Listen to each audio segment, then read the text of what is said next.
நம்ம ஊர் ரைட்டர் ஒருத்தர் வந்து ரொம்ப கீழே இறங்கி அதை விமர்சனம் பண்ணதுங்கிறது மனசுக்கு ரொம்ப கஷ்டமாக இருந்தது.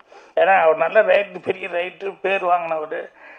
அது ஏன் வந்து மனசுக்கு வருத்தமாக இருக்குது அப்படின்னு சொன்னோம்னா, அது படத்தை மட்டும் விமர்சனம் பண்ணி ஒரு வார்த்தையை விட்டுருந்தா பரவாயில்ல, வேற மாதிரி வார்த்தைகள் விட்டார். அதாவது படத்தை பற்றி விமர்சனமோ இல்லை படத்தை டைரக்டர் அதை பற்றி விமர்சனம் விட்டு பொதுவாக கேரளாக்காரங்க அதில் நடித்த நடிகர்கள் கேரளாக்காரங்க அப்படின்னு சொல்லிட்டு இந்த மாதிரி ஒரு வார்த்தை விட்டது அப்படிங்கிறது அது தமிழனுடைய நாகரிகமாக இல்லை, நம்ம பண்பாடும் கிடையாது. ஏன்னா நம்ம எல்லாத்தையும் பாராட்டி தான் சொல்லிக்கிறோம் ஒழிய யாரையும் வந்து அவ்வளோ இறங்கி விமர்சனம் பண்ணல. என்னென்னா சினிமாவில் வந்து என்ன வேணாலும் நீங்கள் விமர்சனம் பண்ணலாம், அந்த படத்துலேயே வந்து ஏதாவது எனக்கு அது பிடிக்கல, நீ தமிழனை இப்படி காமிச்சிருக்க அப்படி காமிச்சிருக்க அப்படிங்கிறது இந்த மாதிரி வர்றதுங்கிறது தப்பு இல்லை. பர்சனலாக வந்து அந்த ஊருக்காரங்களை அப்படின்னு சொல்லி அப்படி பேசுனது அப்படிங்கிறது தான் ரொம்ப ஒரு கஷ்டமான ஒரு சமாச்சாரம். மரியாதைக்குரிய சக பத்திரிகையாளர் நண்பர்கள், ஊடக நண்பர்கள் எல்லாத்துக்குமே என்னுடைய முதல் பணிவான வணக்கம் தெரிவிச்சுக்கிறேன். அதுக்கப்புறம் படத்தினுடைய டைரக்டர் நாஞ்சில் அவர்கள், கேப்டன் ஆஃப் தி ஷிப்னு சொல்லுவாங்க, அவருக்கும் படத்தினுடைய தயாரிப்பாளர்கள் ஜான் மேக்ஸ் அவர்கள், படத்தை ரிலீஸ் பண்ணது வந்து ஆண்டனி தாஸ் அவங்க ரிலீஸ் பண்ணியிருக்காங்க, சசிகலா ப்ரொடக்ஷன்ஸு. சசிகலா ப்ரொடக்ஷன்ஸு எல்லா படங்கள் எல்லா அவங்களுடைய சமாச்சாரம் ஆரம்பத்துலேருந்து ஒவ்வொன்றுக்கும் என்ன வந்து அழைப்பு கொடுத்துட்டே இருக்கிறாங்க. நானும் எல்லாத்துக்கும் வந்து மிஸ் பண்ணாமல் வந்துட்டுருக்கேன். அந்த அளவுக்கு ஒரு நட்பு இருக்குது. அதுக்கு காரணம் வந்து அவங்ககிட்ட மதன் இந்த மாதிரி ஸ்டாஃப்ஸ் இருக்காங்களே ரொம்ப முக்கியம். அவர் இருக்கார் இல்லையும் இங்கே இருந்துக்கிட்டு அவங்க எல்லா வேலையும் எல்லாம் ரொம்ப நல்லா பார்த்துக்கிட்டு இருக்காங்க. அதனால் அவங்கள குறிப்பாக பாராட்டணும். அப்புறம் படத்தினுடைய நாயகன் நாயகி எல்லாம் சேர்ந்து ஆண்ட்ரியான்னு நினைக்கிறேன். ஆண்ட்ரியாக்கும் அப்புறம் அவர் சலீம் கோஸ் அவர் இப்போ இல்லைன்னு சொல்லி சொன்னாங்க. அவருடைய சிறப்பை பற்றி உதயகுமார் சொல்லிட்டு இருந்தார்.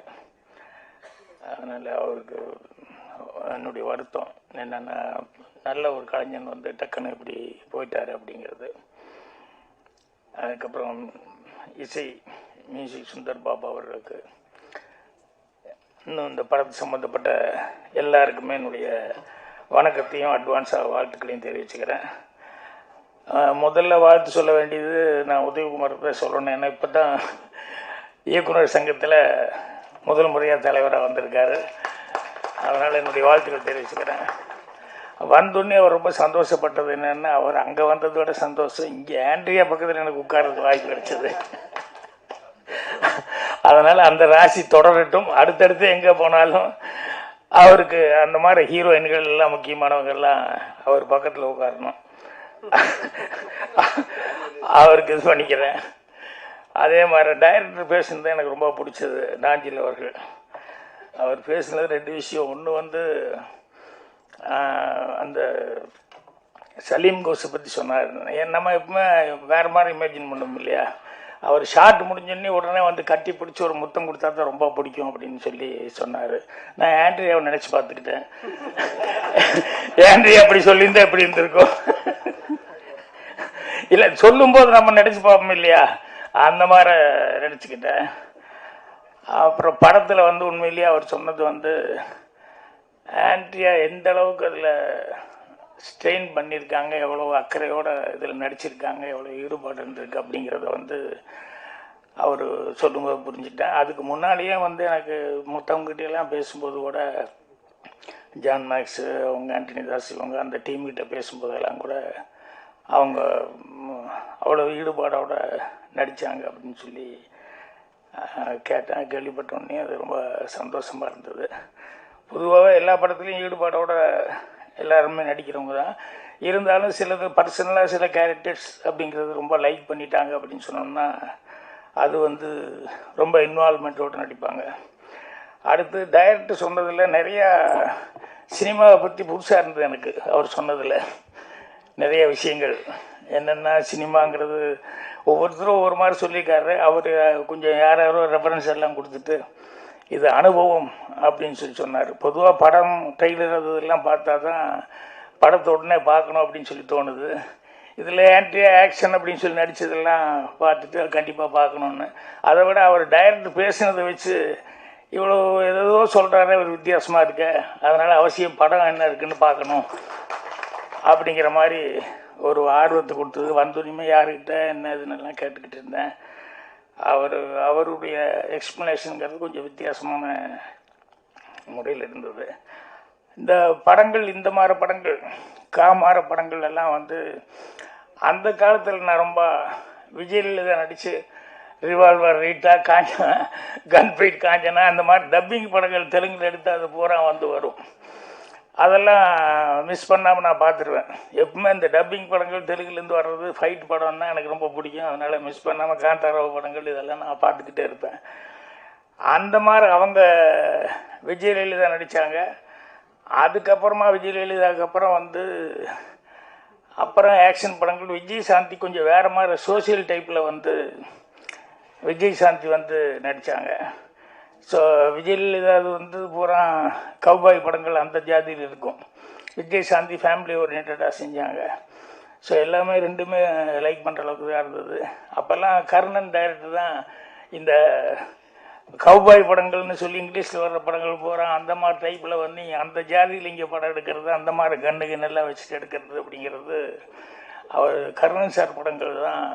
அந்த ஹார்ஸ் ரைடிங்லேருந்து ஃபைட்டிங்கு எல்லாமே வித்தியாசமாக இருக்கும். அது அந்த படங்கள்லாம் பார்த்தது. அதனால் இப்போது ஆண்ட்ரியா நடிச்சு இந்த படம் பார்க்கணும். ஏன்னா நிறைய இந்த மாதிரி படங்கள்லாம் வந்து லேடி ஓரியன்டான படங்கள் இங்கிலீஷில் கூட நிறைய படம் இருக்குது. கில் பில்லா ஏதோ ஒரு படம், அது வந்து பார்ட் 1 பார்ட் 2 இப்படியெல்லாம் மாறி மாறி வந்தது.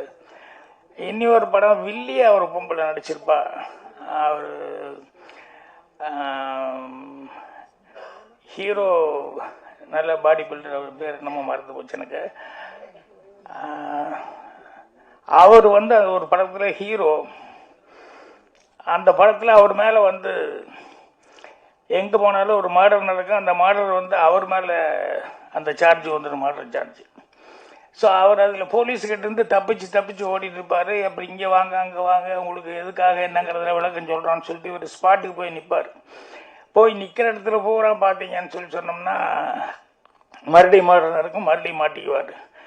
கடைசியில் கிளைமேக்ஸில் வந்து இது எல்லாத்துக்கும் காரணம் இத்தனை மர்டர்லாம் பண்ணதுன்னு சொல்லிட்டு அங்கே தான் ஒரு லேடி கொண்டு வருவாங்க. என்னென்னா அவங்க வந்து அதுக்கு முன்னால் நிறைய ஆக்ஷன் எல்லாம் வந்தது. அப்போ லேடினே தெரியாது. சில இடங்கள் தப்பிச்சு போகிற இடங்கள்லாம் அவ்வளோ நல்லா அந்த ஆக்ஷன் சீக்வன்ஸ் எல்லாம் இருந்தது. அதுக்கப்புறம் கிளைமேக்ஸில் வந்து அந்த லாஸ்ட்டு ஃபைட் சீக்வன்ஸ் வரும்போது அப்போ தான் ஓப்பனாக லேடின்னு காமிப்பாங்க. அவங்களுக்கு எல்லா ஸ்கில்லும் இருக்குது, ஏன்னா ஆர்மியில் வந்து வேலை பார்த்தவங்க அப்படின்னு சொல்லிட்டு. அந்த கிளைமேக்ஸ் ஃபைட்டெல்லாம் கூட ரொம்ப ஒரு ஓப்பன் டெரஸ், ரொம்ப பெரிய ஹைட்டான ஒரு பில்டிங்கில் மேலே நடக்கும். ஸோ அப்போ அந்த பொண்ணு எந்த அளவுக்கு, ஸோ இங்கிலீஷில் சில பேர்த்து நம்பி லேடிஸை வந்து போடும்போது உண்மையிலேயே அவங்க அந்த அளவுக்கு அந்த ஆக்ஷன் பண்ணுற அளவுக்கு பாடியை வச்சுக்கிட்டு அந்த டேலண்ட்டோடு அவங்க பண்ணியிருப்பாங்க. ஸோ அந்த மாதிரி அந்த பொண்ணு அந்த படத்தில் நடிக்கும்போது கூட ரொம்ப நல்லா பர்ஃபார்மன்ஸ் பண்ணியிருந்தது. அதில் கடைசியில் ஹீரோ அவனுக்கு ஒரு இது வேறு, ஏரோ வேறு அந்த பொண்ணு விட்டதில் அதுலேயும் வேறு ரொம்ப இதாகிடுவான். அதோட மீறி ஃபைட் பண்ணிட்டு இருக்கும்போது அவன் எப்படியோ டாட்ஜ் பண்ணி அந்த பொண்ணு இவனை தள்ள வரும்போது இவன் அந்த பொண்ணை தூக்கி விட்டா அவ்வளோ பெரிய பில்டிங்லேருந்து ஒரு ராடு நீட்டிட்டு இருக்கோம், அதை பிடிச்சி அப்படியே தொங்கிட்டு இருப்பான். ஸோ கீழே அவ்வளோ டெப்த்து.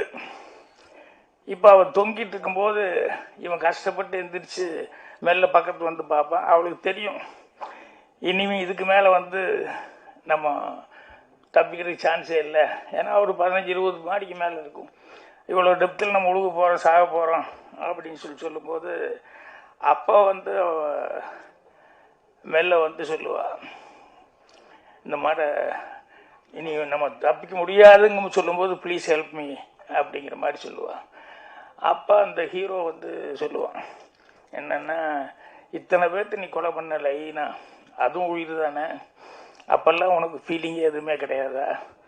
இத்தனை பேர்த்த கொண்டுட்டு இப்போ உன் உயிருங்கும் போது மட்டும் ஹெல்ப் மீன்னு சொல்லி கேட்குறியா அப்படிமா? அப்புறம் அவளுக்கு தெரியும் இனிமேல் ஹெல்ப் பண்ண போகிறதில்ல, அதனால தான் அட்வைஸ் பண்ணுறேன் அப்படின்னு சொல்லிட்டு கோவத்தில் வந்து கோ டு ஹெல் அப்படின்னு கத்துவா. உடனே எஸ் லேடிஸ் ஃபர்ஸ்ட் அப்படின்னு சொல்லி காலில் அந்த அவள் கையை தட்டி விடுவான். ஸோ சாதாரணமாக லேடிஸ் ஃபர்ஸ்ட்டுங்கிறது வந்து நம்ம எங்கேயோ ஏதோ கேள்விப்பட்டிருக்கோம். அந்த டைலாக் ரைட்டர் அந்த படத்தில் அந்த இடத்துல வச்சான் பாருங்க, அதுதான் சாமர்த்தியம். அவள் வந்து கோ டு ஹெல்னு சொன்னோடனே லேடிஸ் ஃபர்ஸ்ட்னு அந்த காலில் கையை அப்படி தட்டி விடுவான் அப்படிங்கிறது ரொம்ப விஷயம். அந்த மாதிரி நிறையா படங்கள் வந்து லேடி ஓரியன்ட் படங்கள் வந்து அந்த காலத்தில் வந்தது. இப்போ இந்த படம் பண்ணியிருக்காங்க. ஸோ ஆண்ட்ரி அவங்க டைரக்டரும் வித்தியாசமாக இதை பற்றி சொன்னார். நான் வரும்போது மனைவி வந்து அவர் ரொம்ப அப்ரிசியேட் பண்ணி சொன்னார். என்ன ஒரு பாட்டு பார்த்தார் பொழுது, நான் வேறு ட்ரெய்லர்லாம் பார்த்தேன். இந்த அனிமல்ஸ் எல்லாம் வச்சு ஒரு பாட்டு இங்கே ப்ரொஜெக்ஷன் பார்த்தார் பொழுது, அதை பற்றி சார் அவ்வளவு நல்லா இருந்தது. நான் இது வரைக்கும் நான் பார்த்தேன், இவ்வளவு நல்லா நான் பார்க்கல அந்த அனிமல்ஸை வச்சு அப்படிங்கிற மாதிரி. நான் எங்கடா மிஸ் பண்ணிட்டேன், நான் ட்ரெய்லர் பார்த்தேன், மற்றதெல்லாம் பார்த்தேன், அது இங்கே மிஸ் பண்ணிட்டேன் அப்படின்னு சொல்லிட்டு ஃபீலிங். அந்த அளவுக்கு இந்த காட்டுக்குள்ளே அப்படின்னு சொல்லும்போது அந்த நேச்சராக இருக்கக்கூடிய விஷயங்கள் நிறைய நல்லா இருக்கும். அதனால் ஆக்ஷன் அது பெரியவர்களுக்கு படமாக பிடிக்கும். ஆன்டியா வேற லேடி ஓரியன்ட் அப்படிங்கிறதுனால கண்டிப்பாக எல்லாருக்கிட்டையுமே ஒரு எதிர்பார்ப்பு இருக்குது. அந்த எதிர்பார்ப்பு அளவுக்கு படம் சக்ஸஸ்ஃபுல் ஆகும் அப்படின்னு சொல்லிட்டு இப்போ அட்வான்ஸாக வாழ்த்துக்கள் தெரிவிச்சுக்கிறேன். ஒரே ஒரு விஷயம், எப்படி இருந்தாலும் கான்ட்ரோவர்சி வரும்னு தெரியும், வேறு வழி இல்லை. என்னென்னா இந்த மஞ்சுமேல் பாய்ஸ்ன்னு சொல்லி ஒரு படம் அவ்வளோ பிரமாதமாக அவன் ஊரில் எடுத்த ஊரில் கேரளாவில் ஓடுறதை விட இங்கே தான் பெரிய சக்ஸஸாக, இங்கே தான் பயங்கர வசூலாக வந்து ஓடிச்சு. இந்த மாதிரி நிறைய படங்கள் வந்து அந்த காலத்தில் வேறு லாங்குவேஜில் எடுப்பாங்க. சங்கராபரணம் வந்து அந்த அளவுக்கு அப்படியே தெலுங்கு கொண்டு ரிலீஸ் பண்ணாங்க, அது அந்த அளவுக்கு ஓடிச்சு. செம்மீன் அந்த காலத்தில் எடுத்த படங்கள் ஓடிச்சு. இப்படி வந்து நிறைய படங்கள் அடுத்த ஊரில் எடுக்கிறது வந்து லைக் பண்ணுறாங்க ஜனங்க. அதனால் வந்து அதில் ஏதோ ஒரு விஷயம் இருக்கிறதுனால தான் அந்த அளவுக்கு போயிருக்கு. ஆனால் நம்ம ஊர் ரைட்டர் ஒருத்தர் வந்து ரொம்ப கீழே இறங்கி அதை விமர்சனம் பண்ணதுங்கிறது மனசுக்கு ரொம்ப கஷ்டமாக இருந்தது. ஏன்னா அவர் நல்ல ரைட்டு, பெரிய ரைட்டு, பேர் வாங்கினவர். அது ஏன் வந்து மனசுக்கு வருத்தமாக இருக்குது அப்படின்னு சொன்னோம்னா, அது படத்தை மட்டும் விமர்சனம் பண்ணி ஒரு வார்த்தையை விட்டுருந்தா பரவாயில்ல, வேறு மாதிரி வார்த்தைகள் விட்டார். அதாவது படத்தை பற்றி விமர்சனமோ இல்லை படத்தை டைரக்டர் அதை பற்றி விமர்சனம் விட்டு பொதுவாக கேரளாக்காரங்க அதில் நடித்த நடிகர்கள் கேரளாக்காரங்க அப்படின்னு சொல்லிட்டு இந்த மாதிரி ஒரு வார்த்தை விட்டது அப்படிங்கிறது அது தமிழனுடைய நாகரிகமாக இல்லை, நம்ம பண்பாடும் கிடையாது. ஏன்னா நம்ம எல்லாத்தையும் பாராட்டி தான் சொல்லிக்கிறோம் ஒழிய யாரையும் வந்து அவ்வளோ இறங்கி விமர்சனம் பண்ணல. ஸோ ஒரு ரைட்டர் வந்து அப்படி விமர்சனம் பண்ணார் அப்படிங்கும்போது ரொம்ப கஷ்டமாக இருந்தது. என்னென்னா சினிமாவில் வந்து என்ன வேணாலும் நீங்கள் விமர்சனம் பண்ணலாம். அந்த படத்துலேயே வந்து ஏதாவது எனக்கு அது பிடிக்கல, நீ தமிழ்னு இப்படி காமிச்சிருக்க அப்படி காமிச்சிருக்க அப்படிங்கிறது இந்த மாதிரி வர்றதுங்கிறது தப்பு இல்லை. படத்தில் அது சரியில்லை இது சரியில்லைன்ட்டு பர்சனலாக வந்து அந்த ஊருக்காரங்களை அப்படின்னு சொல்லி அப்படி பேசுனது அப்படிங்கிறது தான் ரொம்ப ஒரு கஷ்டமான ஒரு சமாச்சாரம். நான் அந்த நேரத்தில் சொல்லலான்னு அப்புறம் வெளியூர் அங்கேயும் சுற்றினது. அப்புறம் ரெண்டாவது சூட்டோட சூடாக பேசி எரிய நெருப்பில் மறுபடியும் கொஞ்சம் எண்ணெய் ஊற்றுற மாதிரி வர வேண்டாம், கொஞ்சம் சூடெல்லாம் அடங்கட்டும் அப்படின்னு சொல்லிட்டு தான் விட்டேன். இது கூட இப்போ நான் பதிவு பண்ணுறது எனக்காக மட்டுமல்ல, இந்த தமிழ்நாட்டில் யாருமே அதை பற்றி ஒன்றும் கண்டுக்கவே இல்லையா அப்படின்னு சொல்லிட்டு அந்த கேரளா பீப்புள் அவங்க நினைக்கக்கூடாது. அதுக்காக தான் நான் வந்து பதிவு பண்ணுறேன். தமிழ்நாட்டில் அப்படி கிடையாது. தமிழ்நாட்டிலையும் அது மாதிரிலாம் வந்து வர்றதை வந்து கண்டிக்கிறதுக்கு ஆட்கள் இருக்கிறாங்க அப்படின்னு சொல்லிட்டு. ஏன்னா இப்போ நம்மளே படம் எடுக்கும்போது, இப்போ அந்தையல் நாட்டில் எடுக்கும்போது, பாலக்காட்டு மாதவன் எடுக்கும்போது அதை அவ்வளோ பேர் அப்ரிஷியேட் பண்ணுற மாதிரி எடுத்தேன், அது பாராட்டினாங்க. அதே நேரத்தில் வந்து சின்ன வீடு படத்தில் வந்து ஒரு கேரளாக்கார பொண்ணை பின்னால் போய் டாவடிச்சுட்டு இருப்பேன், ஓமலால் கண்டு யான் பொங்கினா இல்லை அப்படின்னு சொல்லிட்டு பின்னால் போய் டாவடிச்சுட்டு இருப்பேன், அதெல்லாம் பண்ணுவேன் அப்படிங்கிற மாதிரிலாம் பண்ணுவேன். ஸோ அதுக்கு விமர்சனங்கள் வர்றது உண்டு. மௌன கீதங்களில் வந்து ஒரு லாட்ஜில் போய் நான் தங்க போகும்போது இங்கே எல்லா ஸ்டேட்டும் உண்டு சார் அப்படின்னு சொல்லிட்டு தமிழ், தெலுங்கு, கன்னடா, மலையாளம் அப்படி இப்படின்னு சொல்லிட்டு அது ஒரு தப்பான இடத்துல போய் ஒரு தங்குறாரு அப்படிங்கிற மாதிரி சொல்லி இதுக்கு வந்து வேறு இடத்துல வரல. நான் கர்நாடகாவில் வந்துச்சு, எப்படி எங்கள் ஊரை சொல்லலாம் அப்படின்ட்டு அந்த ஊரில் மட்டும் இல்லாத மாதிரி அந்த நேரத்தில் வந்து பெரிய பிரச்சனை வந்தது. இப்படி ஒவ்வொரு ஊர்லேயும் ஒவ்வொரு அப்ஜெக்ஷன்கள் ஏதாவதெல்லாம் பிரச்சனையெல்லாம் வர்றது உண்டு. இது வந்து இவர் வந்து சொன்னதுங்கிறது வந்து அந்த பர்சனலாக அவங்கள அட்டாக் பண்ணாமல் இருந்தால் நல்லா இருந்திருக்கு. அதை அட்டாக் பண்ணதுனால நிச்சயமாக அதெல்லாம் அவங்க மைண்டில் ஏறும். ஏன்னா நிறைய பேர் டெக்னீஷியன்ஸ் இருக்கான், ஆர்டிஸ்ட் இருக்கான், எல்லாத்துக்குமே அது மைண்டில் இருக்குது. ஏன்னா நமக்கு இன்றைக்கி தமிழ்நாட்டில் இருக்கிறவங்க வந்து எல்லா இடத்துலையும் தெலுங்கில் நம்ம டெக்னீஷியனுக்கு இருக்கிற மரியாதை அதுக்கு தெரியும். அதே மாதிரி பாம்பேயில் இருக்கிறவங்க வந்து நம்ம தமிழ் ஆளுங்க அப்படின்னா டெக்னீஷியன்ஸ்னு எவ்வளோ மரியாதை கொடுக்குறாங்க அப்படிங்கிறது தெரியும். அந்த மாதிரி எல்லாரையும் வந்து நம்ம இங்கே இருக்கிற போல ஆளுகளையும் மரியாதை கொடுக்குறாங்க. இப்போ உதயகுமார் மற்றவங்கலாம் பேசுன மாதிரி சலீம் கோஸ்னா அவர் யார் என்னவோ இருந்தாலும் டேலண்ட் இருந்ததுன்னா சொல்லி மரியாதை கொடுக்குறாங்க. அந்த மாதிரி வந்து மரியாதை கொடுக்குறாங்க. அதே மாதிரி கேரளா பீப்புளில் வந்து அவங்க ஊரில் பெரிய டைரக்டராக இருந்தால் கூட தமிழில் ஒரு படம் பண்ணுறது மிகப்பெரிய கௌரவமாக நினச்சி ஒவ்வொரு டைரக்டரும் ட்ரை பண்ணுறாங்க இங்கே. ஸோ நம்ம ஆளுகளும் அவங்களுக்கு வாய்ப்பு கொடுத்துட்ருக்காங்க. தமிழ்லேயே அதே மாதிரி நிறைய படம் பெரிய ஹீரோஸ் விஜய் முதல் கொண்டு எல்லா பெரிய ஹீரோஸ் எல்லாம் வச்சு சக்ஸஸ் பண்ணிகிட்ருக்காங்க. ஸோ அதனால் எல்லா டெக்னீஷியனுங்களும் வந்து நல்ல டெக்னீஷியன் எங்கே இருந்தாலும் எல்லாருமே எல்லாம் அப்ரிஷியேட் பண்ணி பண்ணுவாங்க. அதனால் இந்த விமர்சனம்ங்கிறது வந்து எனக்கு ஒரு வருத்தமாக இருந்தது. அதனால் வந்து தமிழ்நாடு சார்பில் யாரும் பேசலையே பிடிக்கலையேன்னு சொல்லிட்டு அவங்க நினைக்கக்கூடாது அப்படிங்கிறதுக்காக தான் இந்த பதிவு பண்ணேன். நாளையிலேருந்து கொஞ்சம் நிறையா இதை பற்றி கூறணும்னு நினைக்கிறேன். கொஞ்ச நாளாக பத்திரிக்கை மேட்ரு இல்லாமல் இருந்தது, அதாவது என்னை பற்றி இல்லாமல் இருந்து இப்போ இந்த மேட்ரு வந்துருச்சு. அதனால் எழுத்தாளர் சங்க தலைவர்னு சொன்னோம்னா அதுக்கு 4 பேர் என் ஊர்லேயே சண்டைக்கு வந்துடுவான். நீங்கள் தனிப்பட்ட முறையில் சொல்ல வேண்டியதானே, நீங்கள் எப்படி எங்களையெல்லாம் சேர்த்துக்கிட்டீங்க அப்படின்னு கேட்டால். அதனால் தலைவராக நான் சொல்ல விரும்பல. பாக்யராஜா பர்சனலில் சொன்னேன், எது வந்தாலும் நம்ம வாங்கி கட்டிக்கலாம் அப்படிங்கிறதுக்காக வேற ஒன்றும் இல்லை. ஏன்னா இதில் போய் எழுத்தாளர் சங்கத்தையெல்லாம் நான் சேர்த்துனேன்னா அவங்களுக்கெல்லாம் கொஞ்சம் யாருக்காவது சில பேர் உங்களுக்கு கரெக்டு தான் அப்படி. ஏன்னா ஒவ்வொரு இடத்துலையும் ஒவ்வொரு மாதிரி இருக்கிறாங்க ஆட்கள். அதில் தமிழில் பேசணுன்னு வந்து இப்படி தரக்குறைவாக பேசிட்டாங்க, தமிழ் ஆளுகளை வந்து தப்பாக காமிச்சிட்டாங்க, அப்படி சில பேர்த்துக்கு கொஞ்சம் கோவம் இருக்கத்தான் செய்யும். அவங்களுக்கு சொல்லுன்னு வந்து அது இல்லை அது கரெக்டு தான் அப்படின்னு கூட நினைப்பாங்க. அதனால் என்ன படத்தை பற்றி விமர்சனம் பண்ணலாம், எது பண்ணாலும் தப்பு இல்லை. அந்த படத்துலேயே இந்த மாதிரி விமர்சனம் பண்ணுறதுக்கும் இடங்கள் இருந்தது. அதை விட்டு பர்சனலாக பேசுனதுங்கிறது ரொம்ப கஷ்டமாக இருந்தது. அதனால் நானும் ஒரு ரைட்டுங்கிற முறையில், ஏன்னா எல்லா ஊர்லேயும் எல்லாரும் எல்லா படமும் பார்த்துட்ருக்காங்க, எல்லா டெக்னீஷியனுக்கும் எல்லா ஊர்லேயும் மரியாதை இருக்குது. அப்படிங்கிறதுனால இவ்வளோ பெரிய ரைட்டு இவ்வளோ பேர் எடுத்தவர் இப்படி பேசுனதுங்கிறது வருத்தமாக இருக்குது. அதை தான் பதிவு பண்ண விரும்பினேன். மற்றபடி படத்தினுடைய வெற்றிக்கு என்னுடைய வாழ்த்துக்கள். தயாரிப்பாளர், டைரக்டர், இன்னும் அந்த மாதிரி ஆர்டிஸ்ட், டெக்னீஷியன்ஸ், சுந்தர்பாபு முதல் கொண்டு எல்லாருமே இதில் ஒர்க் பண்ணவங்க எல்லாத்துக்குமே நல்ல பேர் கிடைக்கணும். இந்த படம் சக்ஸஸ்ஃபுல்லாக இதே மாதிரி ஃபங்க்ஷன் பண்ணணும்னு சொல்லி என்னுடைய வாழ்த்துக்கள் தெரிவிச்சுக்கிறேன். நன்றி, வணக்கம்.